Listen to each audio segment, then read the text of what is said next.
महाराष्ट्र का दूसरा सबसे घनी आबादी वाला शहर पुणे कंक्रीट के जंगल में तब्दील हो रहा है। अपनी हरियाली को बरकरार रखने में पुणे शहर आज डगमगा रहा है, लेकिन कुछ पुणेवासी ऐसे भी हैं जो चुनौतियों को अवसरों में बदल रहे हैं और महाराष्ट्र के साथ साथ पूरी दुनिया के लिए मिसाल बन रहे हैं।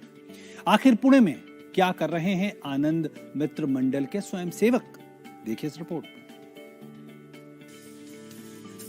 ये हरे भरे पेड़ और चारों ओर फैली हरियाली किसी वन्य अभयारण्य का आभास कराती है और यहाँ जुटी ये भीड़ किसी पिकनिक की याद ताजा कराती है। लेकिन जरा ठहरिए, ये जमावड़ा पुणे के आनंद मित्र मंडल के स्वयं सेवियों का है, जो पिकनिक मनाने किसी वन में नहीं बल्कि पुणे शहर में ही हैं और अपने हाथों से लगाए इस उपवन के पेड़ पौधों की देखभाल करने के लिए जुटे हैं। साल 2013 में वन विभाग की मदद से 33 एकड़ की इस पथरीली और बंजर जमीन को आनंद मित्र मंडल के स्वयं सेवकों ने अपने हाथों में लिया और आज इस भूमि पर हजारों की संख्या में पेड़ और पौधों को लगाकर आनंद उपवन को तैयार करके दिखाया है। So we started planting in 29th March 2014. So a lot of time was wasted in Kachra, and out of 24 plants, hardly few plants could survive because I could not get water supply from anywhere. So for next 35 months, I used to carry from my house 30 tin cans of 10 liter each. So we used to water, my team used to water in all sections of the Anand Van.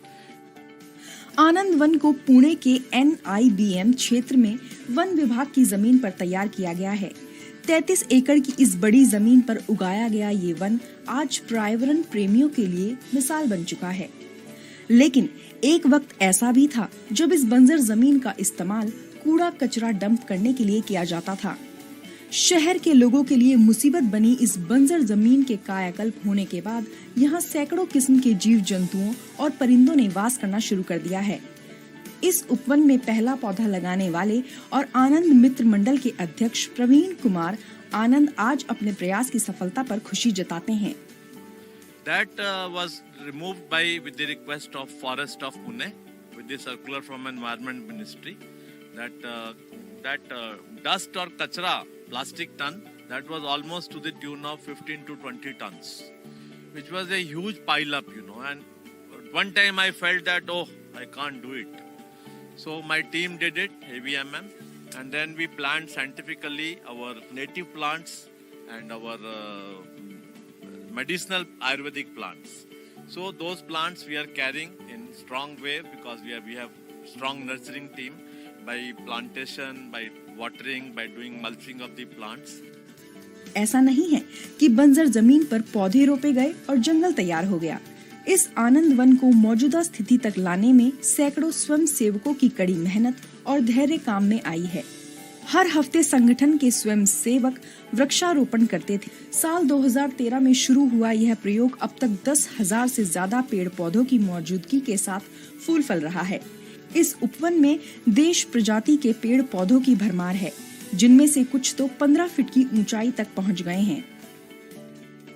Plant लगाना बड़ा आसान था और उसको survive करने में हमारे को थोड़ी सी तकलीफ आने लगी। जैसे अगर एक प्लांट लगाया है, उसको अगर हम 3 महीने बाद देखने आ रहे हैं तो वो प्लांट अपने आप कुछ बच रहे थे, कुछ नहीं बच रहे थे। 1% भी सर्वाइवल रेट नहीं था। फिर हम लोगों ने रेगुलर आना शुरू किया। पहले वीकेंड एक्टिविटी थी, फिर हमने उसको रेगुलर आके शुरू किया। दिन पे दिन हमारा आके उसको हम पानी देने लगे तो अभी धीरे धीरे हमारे प्लांट हम लोग हर साल बढ़ाते जा रहे थे। इस उपवन को तैयार करने में सबसे बड़ी चुनौती पानी की आपूर्ति थी। शुरुआत में स्वयंसेवक बर्तनों में पानी भरकर हाथों से ही पौधों को पानी देते थे, लेकिन धीरे धीरे आज जब ये पौधे पेड़ों की शक्ल ले रहे हैं तो ये उपवन पानी के लिए आत्मनिर्भर होता जा रहा है।